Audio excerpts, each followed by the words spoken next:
Single for Valentine's Day? It's okay. Here are 5 things to do single on Valentine's Day. Without a doubt, Valentine's Day presents us with a fantastic opportunity to spend time with our friends and family. Number 1, have a kickback and grill a lovely meal. Number 2, organize a picnic with your family and friends. Number 3, grab some popcorn, pizza, and other preferred munchies and watch a movie at home. Number 4, go out to eat at a favorite restaurant.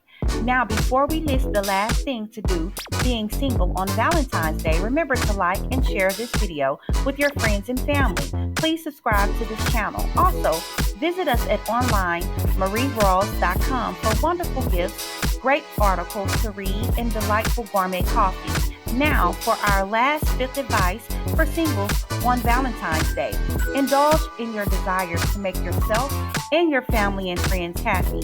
So there you have it. 5 things to do single on Valentine's Day. Remember, love yourself first, and then you can surely love one another. A raw mindset starts with self.